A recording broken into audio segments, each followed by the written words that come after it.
En ce jour de Chol HaMoed, je reflète un petit peu sur le Seder qu'on a passé et surtout sur l'idée des 4 questions, parce que finalement les 4 questions des 4 enfants qui ont l'air très différents, le Chacham, le Racha, le Tam, celui qui ne s'est pas posé des questions, finalement leurs questions sont pas mal les mêmes. Au moins les premiers 3 demandent qu'est-ce qu'on fait et pourquoi on le fait. Pourquoi est-ce qu'on fait tout ça?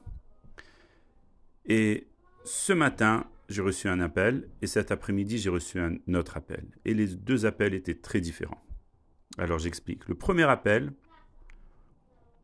quelqu'un m'appelle, horrifié, qu'il a vu une vidéo d'un certain rabbin qui était en train de un peu dénigrer l'idée de Gan Eden et de dire que chez nous, c'est faire de ce monde un meilleur monde qui est plus important que enfer et paradis. Et ça dérangeait beaucoup cette personne qui m'a appelé. Comment on rigole, on se moque presque de l'enfer et du paradis. Et d'autres choses qu'il a dit que de controverses. Et il voulait absolument que je condamne les propos de ce rabbin, chose que j'ai refusé de faire. Qui suis-je pour condamner un autre?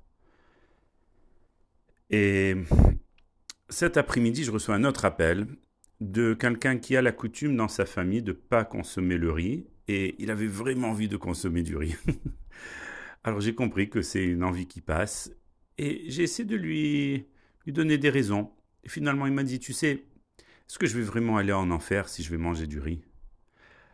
Alors je lui ai dit, je ne crois pas que c'est la raison que tu ne devrais pas manger du riz. Je pense que la raison que tu ne devrais pas manger du riz, c'est simplement du respect à tes parents, tes grands-parents et tous ceux avant, qui avaient beaucoup moins de ressources que nous, et quand même ont duré pendant les 8 jours sans manger du riz. Et il a dit, ouais, ça j'accepte, ça je veux, et c'est pour ça que je vais t'écouter, je ne vais pas manger du riz. Alors bien sûr que dénigrer ou se moquer, je ne suis pas d'accord. En même temps, on a aujourd'hui, notre génération, quelque chose de très très très puissante.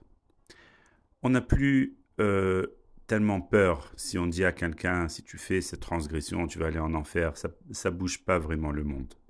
Et si on dit à quelqu'un, en faisant cette mitzvah, tu vas aller au paradis, ça ne bouge pas tellement le monde. Croyez-moi, depuis 1998, que j'ai le mérite de m'occuper de la jeunesse, ça ne parle pas du tout à notre jeunesse.